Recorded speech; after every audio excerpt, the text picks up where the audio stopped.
Assalamualaikum warahmatullahi wabarakatuh. Dan semangat pagi adik semua. Ya, di video ini kita akan membahas rangkuman soal FR ya. Berdasarkan laporan dari teman-teman kalian yang ujian di hari pertama ya. Jadi berbagai masukan dari soal-soal teman-teman semua. Ini kita akan membahas beberapa nomor ya. Kita mulai dari soal nomor 1.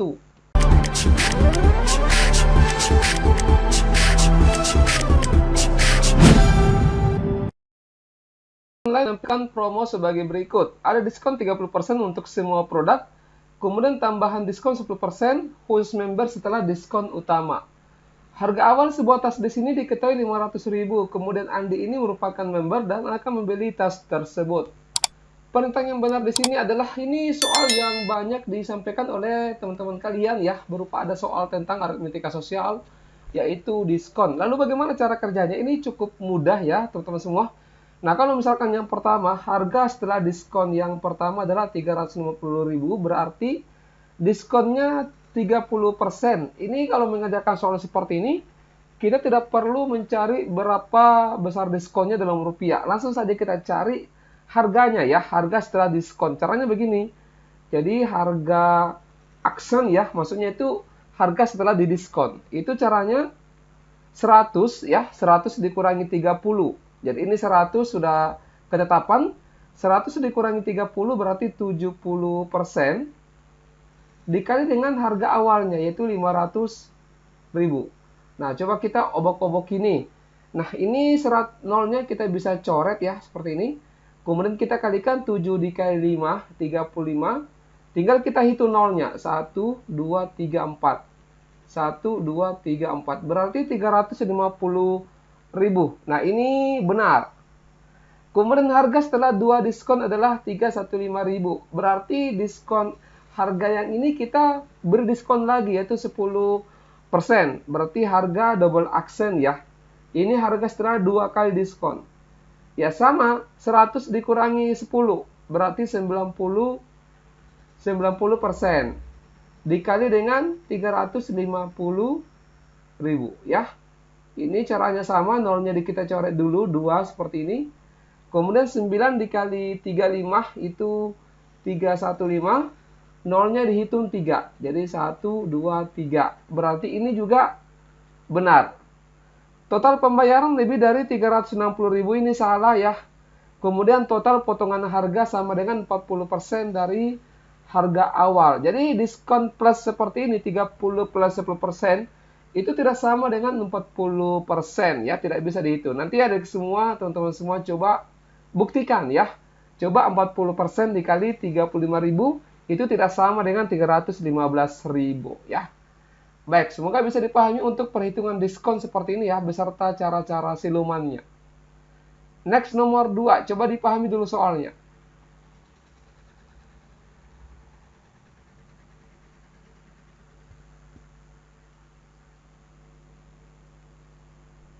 Ya, soal aljabar yang dikemas dalam soal cerita ini juga bisa dikatakan sebagai soal persamaan ya. Perhatikan informasi berikut dalam sebuah keluarga, umur ayah 6 tahun lebih tua dari umur ibu. Jumlah umur mereka sekarang adalah 70 tahun. Pernyataan yang benar di sini adalah yang mana saja. Jadi kita boleh misalkan, katakanlah umurnya ibu itu kita misalkan dengan X tahun ya. Kemudian usianya A itu berarti umur ayah 6 tahun lebih tua dari umurnya ibu. Berarti dituliskan X ditambah dengan 6. Bisa ya? Nah, dikatakan di sini jumlah umur mereka sekarang adalah 70 tahun. Artinya, ini kita jumlahkan, yaitu X ditambah dengan X ditambah 6, itu sama dengan 70 tahun. Karena usianya ibu ditambah dengan usianya ayah, itu sama dengan 70 tahun. Nah, sekarang tinggal kita selesaikan saja ya. Ini X tambah X jadinya 2X. Kemudian, pindah ruas ini ke kanan, jadi 70 dikurangi 6, dapatnya 64 ya. Jadi X-nya sama dengan 64 dibagi 2 itu 32. Jadi usianya ibu 32 tahun. Kemudian usianya ayah 32 tambah 6 berarti 38 tahun. Coba kita cek. Yang pertama pernyataan ini benar. Umur ibu 32 tahun ini juga benar. Umur ayah 36 tahun. Ini salah ya. Kemudian selisih umur mereka akan menjadi 8 tahun dalam 5 tahun ke depan. Sebentar, ini kan usianya 32 dengan 38. Selisihnya ini kan selisih 6 tahun ya, antara ibu dengan ayah. Nah, selisih usia ini tidak akan berubah berapa tahun pun ke depan ya. Mau 5 tahun ke depan, mau 10 tahun ke depan, ya jumlah umurnya tetap seperti itu. Dan selisihnya itu tetap, yaitu selisih 6 tahun. Jadi ini salah. Ya, semoga bisa dipahami ya untuk nomor 2. Next, nomor 3, silakan.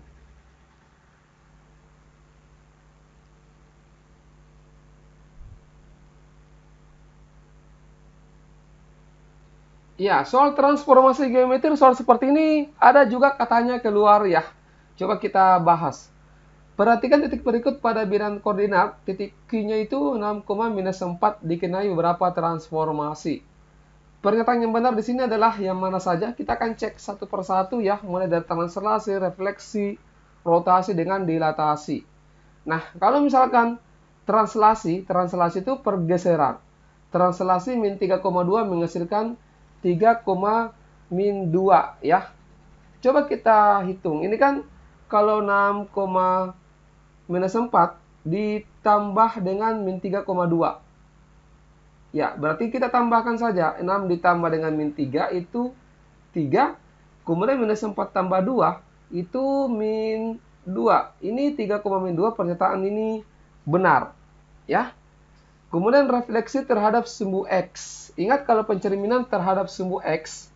Kalau X, Y dicerminkan terhadap sumbu X, maka yang berubah itu adalah Y-nya, ya, yaitu menjadi X, minus Y. Jadi kalau misalkan titiknya 6, -4, ini kalau dicerminkan terhadap sumbu X, berarti X-nya tetap ya, yaitu 6. Y-nya dilawankan tandanya. Yang awalnya minus 4 menjadi 4. 6,4. Ini juga benar ya. Nah, kemudian kalau rotasi 180 terhadap titik O menghasilkan minus 6, -4. Ingat kalau rotasi ya, jadi kalau misalkan X, Y dirotasi sejauh 180 derajat ya, maka bayangannya itu menjadi min X, min Y. Seperti itu guys. Jadi kalau misalkan titiknya 6, -4 dirotasi sejauh 180 derajat, maka bayangannya itu dilawankan tandanya X dan Y. Ini 6 akan menjadi minus 6. Kemudian minus 4 akan menjadi 4. Minus 6,4. Ini salah. Ya. Kemudian kalau dilatasi itu adalah dia perkalian. Ya, jadi kalau misalkan perkaliannya dilatasi skala 2, berarti kita kalikan titiknya dengan skalanya 2 ini. 6,-4 kalau dilatasi dengan faktor skala 2, ini harusnya menjadi 6 dikali 2, 12. Kemudian minus 4 dikali 2 itu min 8. 12, min 8 ini salah. Ya. Nah, semoga bisa pahami untuk transformasi geometri. Jadi diingat baik-baik caranya supaya besok yang belum ujian nanti hari Rabu ya, itu bisa adik semua bisa lebih cepat dalam mengerjakan soal. Nomor 4, silakan.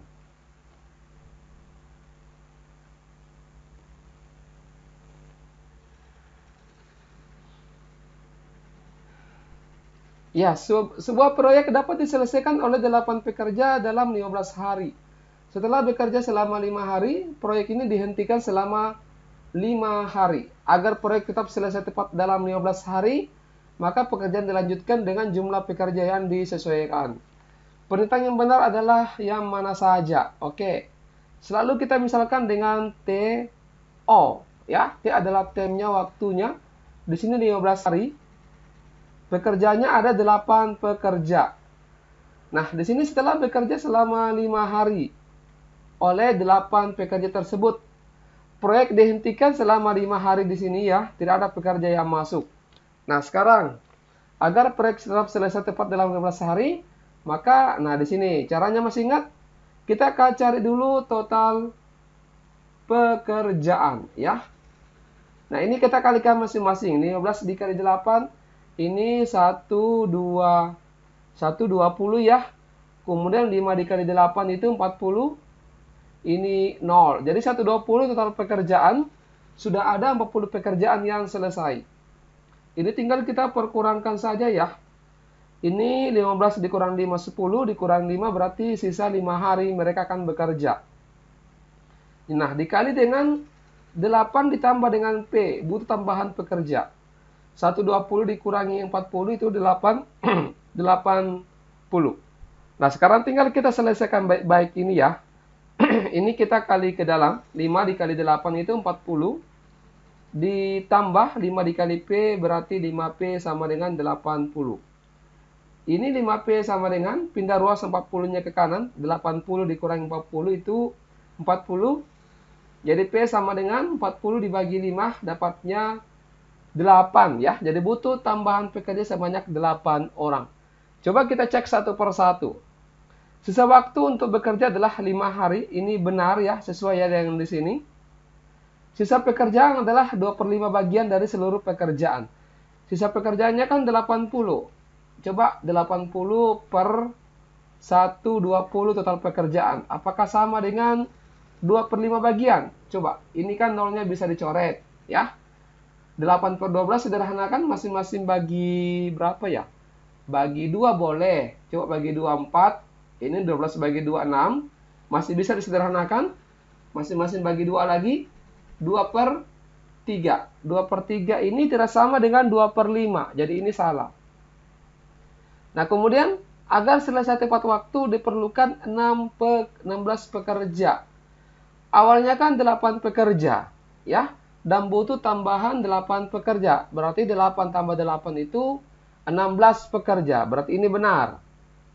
Nah, kemudian jika pekerja tetap 8 orang, jika pekerja tetap 8 orang, maka proyek tetap selesai tepat waktu. Ini salah, ya. Nyata-nyatanya kita butuh tambahan pekerja 8 orang supaya tepat selesai pada waktunya. Ya, semoga bisa dipahami untuk nomor 4, ya. Nomor 5, silakan.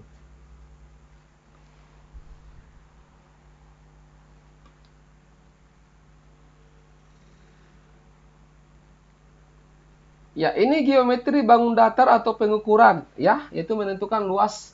Coba, berikut ini adalah dena rumah tipe 30 yang dibuat oleh perusahaan pengembang perumahan lengkap dengan ukurannya dalam sentimeter. Berdasarkan gambar dena tersebut, tentukan benar atau salah untuk setiap pernyataan berikut. Yang pertama, luas setiap kamar tidur adalah 7,5 meter kuadrat. Coba kita cek di sini. Untuk kamar tidur itu, panjangnya kan 300 ya. Ini dilihat ada 300 untuk satu bagian begini. 300 cm. Ini 300 cm. Kemudian di sininya 250 cm. Berarti yang pertama di sini luas kamar tidur ya. Itu 300 dikali dengan 250. Tapi ini kan satuan cm. Ubah dulu ke satuan meter, masing-masing bagi 100.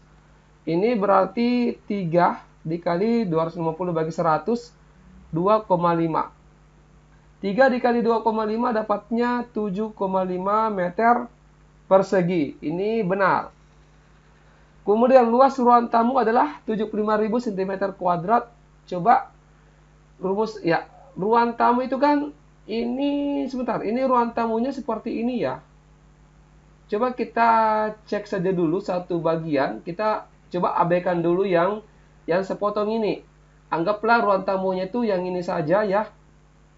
Ini kan ukurannya adalah 250 dikali 300. Coba. Luas ruang tamu, RT, ruang tentor, ruang tamu. 300 dikali 250. Satuannya cm. Tidak usah kita ubah, karena di sini cm.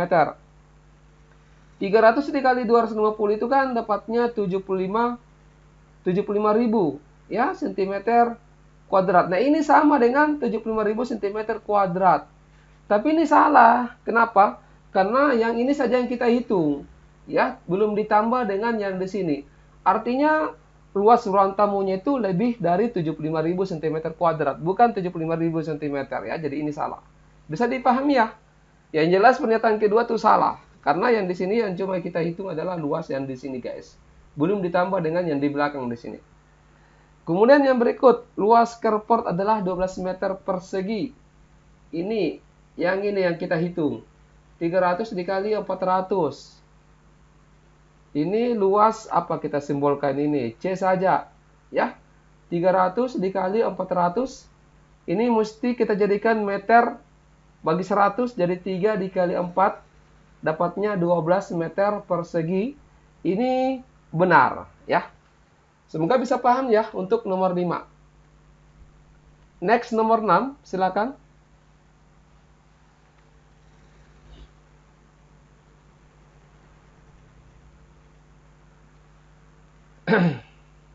Ya, di sini jika total waktu tempuh sepeda motor Pak Oni dalam menyelesaikan semua pengantaran adalah 1 jam, maka kecepatan rata-rata dari motor Pak Oni adalah berapa? Ingat segitiga ajaib ya.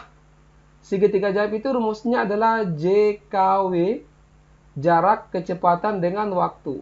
Ini dibagi, yang ini dikali. Ini kan yang ditanyakan kecepatannya, berarti kecepatan rumusnya jarak dibagi dengan waktu. Berapa jarak tempuhnya? Kita hitung ya. 2 tambah 3, 5. Tambah 5, 10. Ya. Tambah 4, 14. Ya, ini 2 tambah 3, 5, 10, 14. Tambah 2, 16. Tambah 1, 17. Jadi 17 km dibagi dengan waktu tempuhnya itu 1 jam. Berarti 17 km per jam. Jawabannya C. Ya. Oke, bisa dipahami ya untuk nomor 6. Next, nomor 7. Silakan.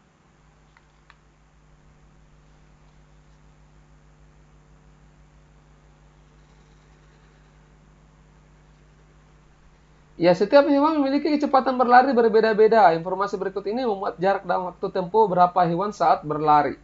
Berapakah kecepatan cheetah saat berlari? Yang mana cheetah? Yang di sini. Jaraknya itu 25 km. Dia bisa mampu menempuh jarak 25 km dalam waktu 15 menit. Ubah dulu. 15 menit ini kita ubah menjadi satuan jam. 15 menit sama saja dengan seperempat jam ya. Karena seperempat dikali 60 menit itu sama dengan 15 menit. Jadi kecepatannya yaitu tadi jarak dibagi dengan waktu. Jaraknya itu dia bisa menempuh 25 km ya dengan waktu seperempat jam. Ya, ini kalau dibagi kemudian ada pecahan di bawahnya, ini kita kali ke atas. 25 dikali 4 itu berarti 100 km per jam. Jawabannya delta. Ya, paham ya? Nomor 8, silakan.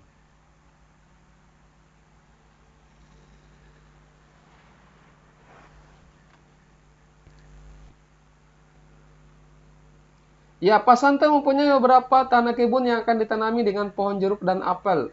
Namun karena luas tanah kebunnya ada yang kecil dan besar, maka dia menentukan pola penanaman pohon jeruk dan apel sebagai berikut. Kotak persegi mewakili tempat space untuk menanam pohon. Kotak berwarna biru merupakan tempat tanam pohon jeruk. Ini jeruk ya. Sedangkan kotak putih merupakan tempat menanam pohon apel. Jumlah pohon apel yang harus ditanam ketika jumlah pohon jeruk berjumlah 169 adalah berapa? Nah, tanya Pak Santo berapa. Nah, coba ya kita lihat dulu. Nah, di pola pertama ini kan ada 3 pola ada 3 contoh pola ya. Di pola pertama di sini banyaknya jeruk itu 1.